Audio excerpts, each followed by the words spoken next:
До того, как я покажу письмо от министерства, которое до этого не показывал, я хочу показать вот это видео, которое мне прислали 3 дня назад. Давайте посмотрим.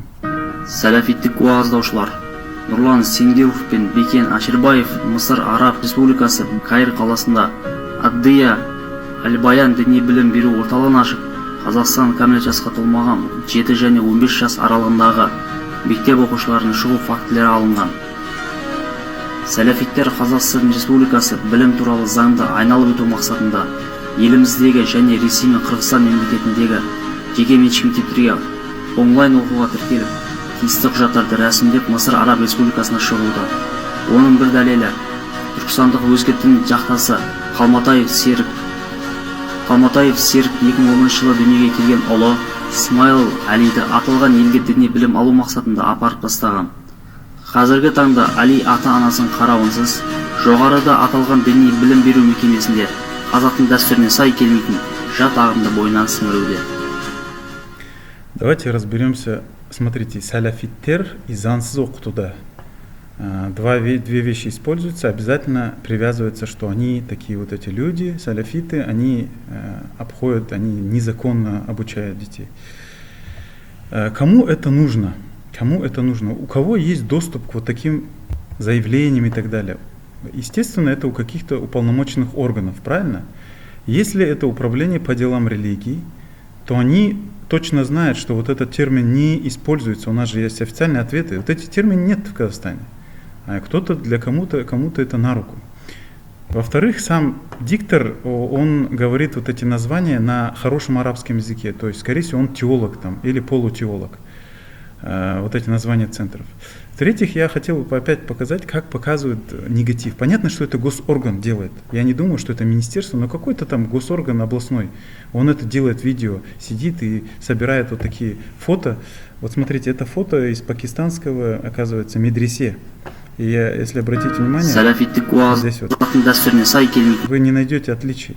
Берутся с интернета разные фото, там, даже не Египта, и вперед очернение людей, которых вот так мы называем в Казахстане. Вчера мы их по-другому назвали, ваххабиты, сегодня мы их саляфиты называем. А это наши граждане. Причем мы говорим, что они незаконно что-то делают. Давайте разберемся. А еще, кстати, смотрите, что говорит диктор. Он говорит, Казахстан дәстүріне сай келмейтін жат ағым дейді. Да?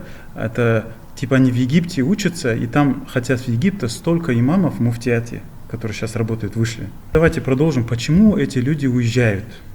И законно ли? Вот мы в 2022 году получили ответ мы запрос президенту делали, и он такой ответ прислал мне, но как будто бы отчитывается в администрацию президента, Министерство просвещения.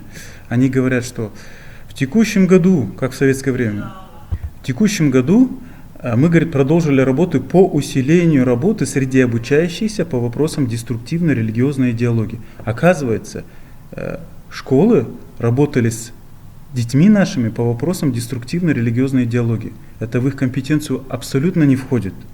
И вообще у нас такого понятия деструктивной идеологии тоже нет. Я в прошлом видео разбирал, да, у нас официальный ответ есть.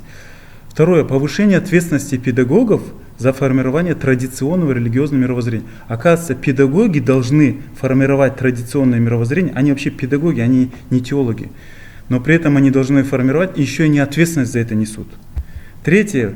Привлекали они, оказывается, квалифицированных специалистов по религиоведению, теологов и так далее, к воспитательной работе. Они заходили в воспитательную работу среди обучающихся и родителей. Ну, родители мы это застали, да. Но, оказывается, с нашими детьми тоже теологи работали.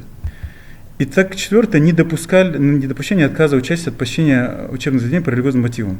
Вот, то есть, если ты платок одеваешь, и если ты намаз совершаешь, все, мы же знаем, что это запрещено в школах. Ну или полузапрещено, и это административно наказуемо. Как вот здесь сказано. Мы, говорит, что сделали? За последние 5 лет вот этот человек, Иман Галиев, он уже, кстати, не работает, и бесследно, я даже не знаю, где он работает. У нас есть с ним запись 40 минут на YouTube, можете посмотреть. Он сказал, что за последние 5 лет мы так хорошо работали, что 358 законных представителей, то есть родителей, административные дела на них завели. Почти 200 родителей наложили штрафы.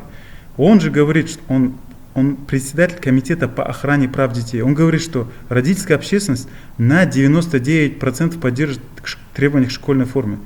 Извините, вы знаете, что школьная форма так долго обсуждалась, и вообще люди не поддерживают, тем более не на 99%. И он говорит, что вот в Казахстане хиджаб носит только 0,1%. И еще, более того, гордо с поднятой головой заявляет, что в 2017-2018 году таких было 2093 девочек. И в результате нашей супер большой работы мы так сделали, что всего 174 девочки в Казахстане теперь, то есть сняли платки или уехали за 5 лет. Поэтому что делать религиозным людям?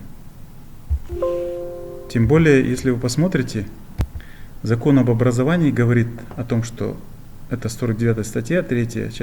Родители, мы обязаны обучать детей в школах Республики Казахстан, а везде это там намаз запрещен и платок наполовину где-то запрещают директора, за исключением детей, выехавших за рубеж, в зарубежные страны. То есть вот эти люди, про которых видеоролик, они все правильно поступили. Они выехали в другие страны и обучают своих детей в Кыргызстане, в России, в онлайн-школах. Туда тратят свои деньги.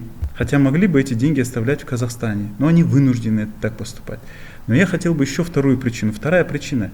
Почему люди хотят в онлайн-школы или только не в казахстанские школы? Потому что, посмотрите, в той школе, где я учился, с 1 по 5 класс, в городе Текеле, 8 школа, там вот недавно, совсем 2 недели назад, вышла такая новость. Она везде прошла, что психолог при раздаче буклетов ошибочно раздал буклеты для аудитории из других возрастных групп. Вот этот психолог с собой такие буклеты носит, психолог, да, в которых говорится, что если ты не можешь отказаться от работы можно практиковать защищенный, такой-то вид деятельности. Он с собой такие буклеты носит и в школу принес.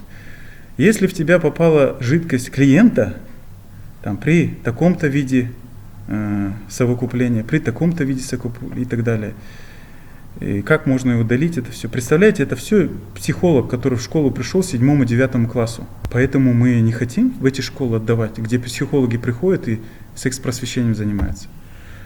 При этом, вот смотрите, 200 родителей оштрафовали, а вот эта новость была в центральной школе города Астана, вот этот молодой человек с вот такими ногтями и так далее. Много обсуждался резонансный вопрос, дәстүрімізге сай келмейтін нәрсе, никакого штрафа, ничего не последовало, все нормально. И вообще я думал, хорошо, ладно, давайте посмотрим так. Я решил связаться с Министерством просвещения и хотел вот посмотреть. Зайдете на егов.kz, там есть информация о Министерстве иностранных дел, внутренних, и зайдете, там Министерство просвещения. Я хотел с ними связаться по Инстаграму, но я вижу, оказывается, есть у них Твиттер. Как вот президент сказал же всем Твиттер завести. У них Твиттер МонРК. Я захожу в Твиттер, и вуаля, как говорится, выходит такая страничка МонРК, и там какие-то вот непонятные вот эти люди с цветными волосами. То, что мы сейчас, кстати, в школах видим, когда мы идем с хиджабом вопросы решать, да, в школы, мы видим, что вот такие вот дети, вот очень похожи на таких, очень много ходят с цветными, там, по-разному, никто их не трогает. А к нашим дочерям с платками прям такое пристальное этот останавливает. Посмотрите, мне самому, честно сказать, стыдно вам показывать, но это Твиттер Министерства просвещения. Ну, я понимаю, все люди делают ошибки, но ладно, школа там в какой-то маленьком городе допустила ошибку, но чтобы Министерство просвещения на Егове допустило такую ошибку, и вот такие вещи вывешивают, ну, наверное, это уже, вот посмотрите, стыдно смотреть. То есть, если Министерство просвещения не может разобраться с порядком, как оно будет просвещать наших детей? А тем более заходить еще в воспитательную работу. Нам нужна, гражданам Республики Казахстан, нужна рабочая опция. Если школа переполнена в 3 раза, и в классе 37 человек, я должен иметь право забрать своего ребенка с школы в платную какой-нибудь центр или в онлайн. Тем более, когда мы видим, что министерство проводит вот такую работу на регулярной основе. И в заключение хотел сказать, что вот эти люди, наши граждане, они ответственны за своих детей. И они не нарушают закон. Они как раз таки все сделали по закону. А в этом видео показывается, что как будто они сделали преступление. Но вот этот термин «саляфиттер» мы как-нибудь позже еще разберем. Иншаллах.